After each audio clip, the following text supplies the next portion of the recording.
So இந்த படத்தோட alternate climax பற்றி சொல்லலாம் தான் இந்த வீடியோ போட்டேன். இந்த படத்தில் வந்து பார்த்திங்கன்னா, இந்த ஒரிஜினல் ஃபிலிமில் இதுதான் கிளைமேக்ஸு. நான் போன வீடியோவில் போட்டது தான். அது வந்து பார்த்திங்கன்னா, மக்களிடையே வந்துட்டு ஒரு ஒரு கான்ட்ரோவர்சி கிரிட்டிசிசம் ஃபேஸ் பண்ணுச்சு. அதனால் என்ன பண்ணாங்கன்னா வந்துட்டு கிளைமேக்ஸை மாற்றி ரீரிலீஸ் பண்ணாங்க. ரீரிலீஸ் வந்து கிளைமேக்ஸ்க்காக மட்டும் இல்லை, அது கோவிட் டைமில் நிறைய பேர் தேட்டரில் போய் பார்க்க முடியல அப்படின்றதுக்காக 2021 வந்து ரீரிலீஸ் ஆச்சு படம். அப்பயும் மிகப்பெரிய வரவேற்பு பெற்றது இந்த படம்.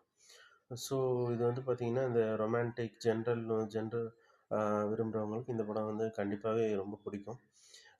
அது மட்டும் இல்லாமல் பார்த்திங்கன்னா, ஒரு ஒரு ஒரு ட்ரூ லவ் வந்துட்டு அப்படியே டைரெக்டாக வந்து ஒரு ஒரு எந்த ஒரு கமர்ஷியல் எலிமெண்ட்ஸ் எதுவுமே இல்லாமல் யூஸ் பண்ணி படத்தை வந்து அப்படியே வந்து ஒரு போல்டாக வந்து ரிலீஸ் பண்ணியிருப்பாங்க. அதுக்கு பெரிய ஒரு பாராட்டுக்களை வந்து தெரிவிச்சுக்கலாம்.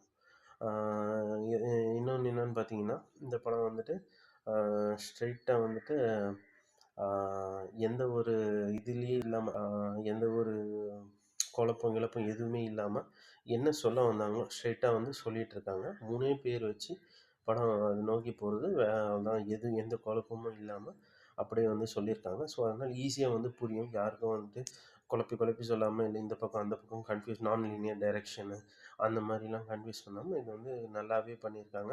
டைரெக்டாக என்ன சொல்ல வந்தாங்களோ அதை சொல்லிட்டாங்க. 3 பேர் ஒரு ட்ரையாங்கிள் லவ் ஸ்டோரி எப்படி சொல்லணுமோ சொல்லிட்டாங்க. எல்லாருக்குமே புரிகிற மாதிரி சிம்பிளாக சொல்லியிருக்காங்க. கதையும் ரொம்ப பெரிய கதை அப்படின்லாம் ஒன்றும் இல்லை. ஒரு ட்ரையாங்கிள் லவ் ஸ்டோரி எப்படி வந்துட்டு மூவ் ஆகுது அப்படின்றது தான் கதை.